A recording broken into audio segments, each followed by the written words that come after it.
Tomorrow is one of NASCAR's biggest races on the schedule. One of the crown jewels, the Coca-Cola 600. That is right. We got the Coca-Cola 600 tomorrow. The 600 miler, the only 600 miler in all of NASCAR. No fans in attendance still, but it will be a fun one. The Coca-Cola 600 always provides thrills, provides interesting storylines. It's always on Memorial Day weekend, so it's a fun race as always, and I'm looking forward to it. Now we're going to look into the weather once again. More weather. It's quite unfortunate, all this weather. Right when NASCAR comes back, weather decides to play a factor again.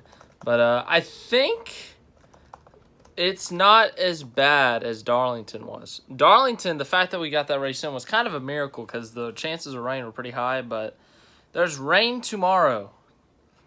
And it's majority late in the day, which is unfortunate. But the race will most likely happen Monday if it gets rained out Sunday because there's not a ton of rain chances on Monday. Well, it says the first half of the day there is, but after that we're good. So, woo! And then Wednesday it might get rained out again. I hate rain when it comes to NASCAR. I really do. It's killing me. The rain needs to leave when NASCAR's in town. But anyways, we're not going to talk about that. We're going to talk about some of the more positive, the more fun, what we're looking forward to on the track. Charlotte, 1.5 mile, quad oval. You guys all know what it's like. The most recent winner at the Charlotte Oval, they've been running a Charlotte Oval once a year, twice now, 2018, 2019, because they added the Roval. They replaced the normal fall date of the Charlotte Oval with the Charlotte Roval. And now they only run the 600, and that's the only oval race. This year is going to be an exception because of the Rona. Now, if we look at the past few winners, Toyota has dominated this race as of recently. Toyota and Chevy have dominated over the past 17 years. Ford has not won the Coca-Cola 600 since 2002 when Mark Martin won it for Roush Racing. So, here we are today. 2019, Martin Truex Jr. in a Joe Gibbs Toyota won. 2018, Kyle Busch in a Joe Gibbs Toyota won. 2017, Austin Dillon won in a fuel mileage race, but Martin Truex Jr. and Kyle Busch dominated that day, if I remember correctly. 2016, Martin Truex Jr. had that historical dominating day, and in 2015, Carl Edwards won the Coca-Cola 600. So Joe Gibbs and Toyota, all those cars are, technically Truex's first 600 was not a Joe Gibbs win, but he was using JGR equipment. Joe Gibbs Racing has this race figured out. They have won three of the last five. That is correct math, I think. But yes, they have just figured out how to dominate the Coca-Cola 600, how to win the Coca-Cola 600. We saw in 2018, Kyle Busch dominated this race. Last year, we saw Truex come back from hitting the wall with a flat tire. So they have won in a variety of ways, and they've won with different drivers. Carl Edwards, Martin Truex Jr., and Kyle Busch. Can someone like Denny Hamlin or Eric Jones get that win? Who knows? They got the cars, they got the speed, and they've won this thing before. So the Joe Gibbs teams know how to get it done here.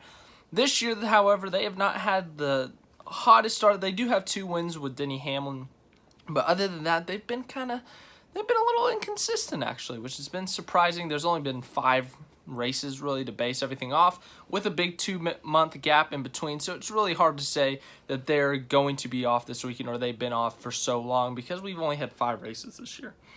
So looking at them, we just looked at them. They've got a good shot. Hendrick Motorsports, in the 5 races we've had, once again, small sample, but they've had a strong start to the year. They have a win at Auto Club with Alex Bowman. Alex Bowman and Chase Elliott have won plenty of laps this year, won stages. Jimmy Johnson's been running in the top 10. He's got a top 5 finish. Alex Bowman's been running in the top 5 leading laps, as I said. William Byron's been running in the top 10, top 5. All 4 Hendrick cars are in the top 15 in points, I believe, with Chase Elliott and Alex Bowman in the top 5. Jimmy Johnson and William Byron just outside the top 10. So Hendrick Motorsports this year has had a strong start, and if we look at the first 1.5 miles that we ran this year at Las Vegas, Jimmy Johnson ended up with the top 5. Alex Bowman was running up front late. Chase Elliott led over 70 laps, swept the stages before blowing a tire and hitting the wall, and William Byron was up front near the end. So the 4 Hendrick cars all did really good in our first 1.5 mile race this year at Las Vegas. So I think if they can bring that same speed that they've been bringing recently, we saw in the 2 Darlington races, We saw in that first one, Jimmy Johnson, Alex Bowman, William Byron, all running up front. Jimmy Johnson and Byron eventually had incidents, which ended their days, ended their chances at winning. But Bowman was consistently in the top 5 leading laps. And we saw this past Darlington race on Wednesday, Chase Elliott running up front before he was in his late race crash, leading laps and all that stuff. So if those 4 Hendrick cars can bring speed once again to a track they once owned, then who knows, maybe we could see them up front winning again. But yeah, some past winners, as I've said, that we got to look at. Jimmy Johnson, he's got the most wins all time at Charlotte, I believe. Kyle Busch is a past winner here. Martin Truex Jr. Austin Dillon's a past winner here. Kevin Harvick's a past winner here. There's some past winners here that we've seen in the past. That's what that means. But anyways, I think Kevin Harvick definitely is a favorite after his win at Darlington last week. He's your current points leader. He has run very well at mile and a half his whole career, really. His first one was at a mile and a half in Atlanta.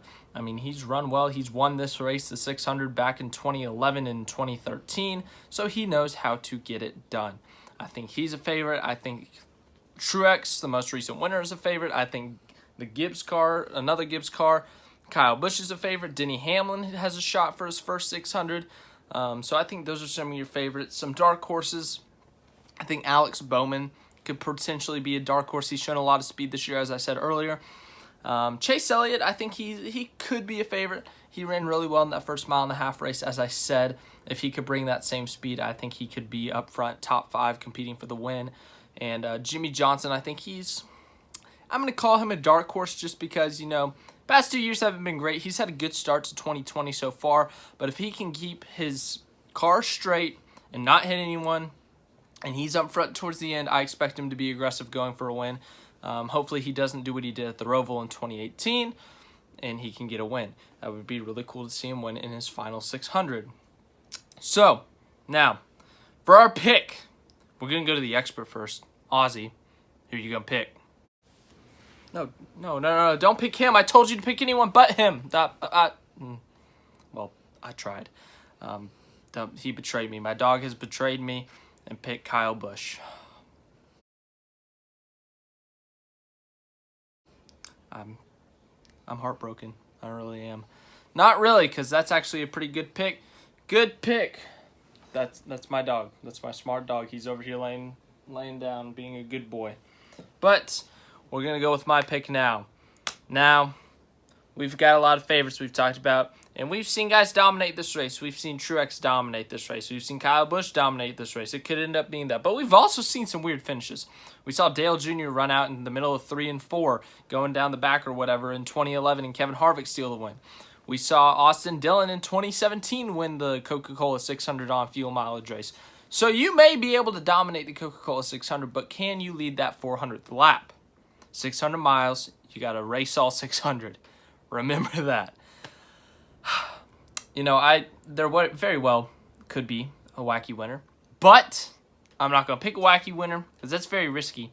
And I think Martin Truex Jr., we were talking about Gibbs and some of their inconsistencies. I think Martin Truex Jr., he's got this track figured out now. He's got 3 wins at the Charlotte Oval, the 2016 600, last year's 600, and the 2017 fall race. So he's got Charlotte figured out, especially mile and a halves as of recently in his career, winning at all kinds of mile and a halves. He's won at Homestead. He's won at Chicago. He's won at Kansas. I mean, the guy knows how to win at mile and a half tracks. So I expect that car to be fast, and I think I'm going to go with him for the win. Martin Truex Jr., ladies and gentlemen. Plus, he's got a pretty nice paint scheme. But that's it. That is your Coca-Cola 600 preview. I think this will be, once again, I think it'll be a fun race. No live reaction tomorrow. Something came up. That is not going to happen, but I will still do my normal post-race recap, review kind of thing, reaction, whatever you want to call it, and we'll talk about the race then. But thanks for watching. I hope you enjoyed this. If you did, make sure to leave a like. If you want to subscribe to the channel for more NASCAR stuffs, make sure to subscribe. And make sure to share. Tell other NASCAR people that you watch NASCAR and you think, hey, this guy talks about NASCAR, so watch him. Whatever you want to say. Thanks for watching.